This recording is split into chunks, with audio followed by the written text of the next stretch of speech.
जाएंगे, क्योंकि देखिए बीजेपी ने तो अपने प्रत्याशी मैदान में उतार दिए हैं। कैसा मुकाबला हो सकता है वो भी स्थिति आपको चलिए ग्राफिक्स के जरिए बताते हैं।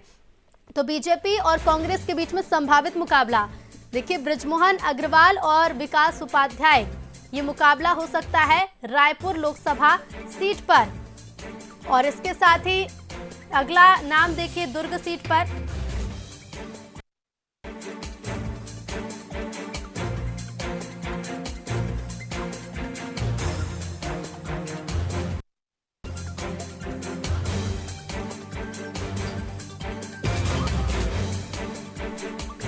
तो देखिए संभावित मुकाबला, अगर इन संभावित प्रत्याशियों को मैदान में उतारा जाएगा तो इनके सामने बीजेपी के प्रत्याशी चूंकि घोषित कर दिए गए और मुकाबला बेहद रोचक होगा। और ज्यादा जानकारी के साथ संवाददाता टिकेश हमारे साथ लाइव जुड़ गए हैं। टिकेश, संभावित नाम कांग्रेस के सामने आ चुके हैं, तो वहीं बीजेपी की ओर से नामों की घोषणा भी कर दी गई है, लेकिन अगर जो संभावित नाम है वही नाम लिस्ट में शामिल किए जाएंगे तो हम कह सकते हैं कि मुकाबला छत्तीसगढ़ में बेहद रोचक होगा। जी देखिए, कांग्रेस के लिए बेहद इस बार के लोकसभा चुनाव चैलेंजिंग है, क्योंकि सत्ता से बेदखल हुई कांग्रेस लगातार टिकट को लेकर मंथन जारी है और लगातार जो चयन प्रक्रिया है वो स्क्रीनिंग कमेटी में तमाम जो पैनल है उसको डिसाइड किए गए।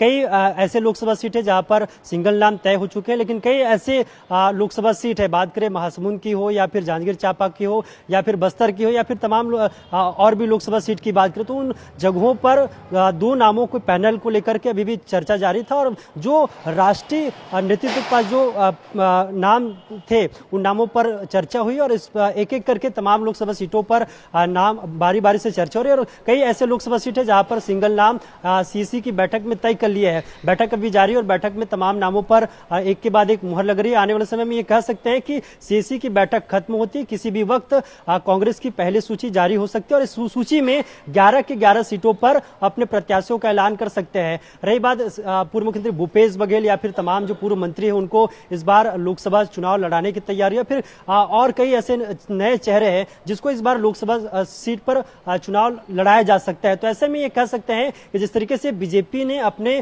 प्रत्याशियों का नाम ऐलान कर दिया, उन प्रत्याशियों के सामने कौन से प्रत्याशी बेहद कारगर रहेगा, जिताऊ प्रत्याशी रहेगा, टिकाऊ प्रत्याशी रहेगा, ऐसे प्रत्याशियों की चयन की जा रही है। रायपुर की बात करें तो रायपुर में रविंद्र चौबे और विकास उपाध्याय के नाम का चर्चा चल रही थी, लेकिन विकास उपाध्याय को बेहद अव्वल माना जा रहा है क्योंकि रायपुर में उनका दखल ज्यादा है। लेकिन पूर्व मंत्री रविंद्र चौबे यहाँ के रायपुर के प्रभारी रहे, तो ऐसा भी उनका भी दखल ज्यादा है। लेकिन अभी जो जानकारी मिल रही है उसमें विकास उपाध्याय आगे चल रहे हैं। बस्तर से दीपक बैज और हरीश कवासी लखमा के नाम की चर्चा चल रही थी, लेकिन दीपक बैज बहुत सारे काम कर चुके हैं और पीसीसी चीफ भी है, तो ऐसे में उनके नाम पर मुहर लग सकती है। पूर्व मुख्यमंत्री भूपेश बघेल राजनांदगांव सीट से उनको चुनाव लड़ाया जाएगा। कांकेर से अगर बात करें तो ब्रिजेश ठाकुर और पूर्व मंत्री अनिल भेड़िया का नाम का चर्चा जोरों पर है। तो ऐसे में ब्रिजेश ठाकुर वहां के स्थानीय नेता है और दमदार नेता है, उनके छवि आगे निकल कर आए, तो ऐसे में ब्रिजेश ठाकुर के नाम पर भी मुहर लग सकती है। बात करें सरगुजा की तो सरगुजा से प्रेम साय सीट काम,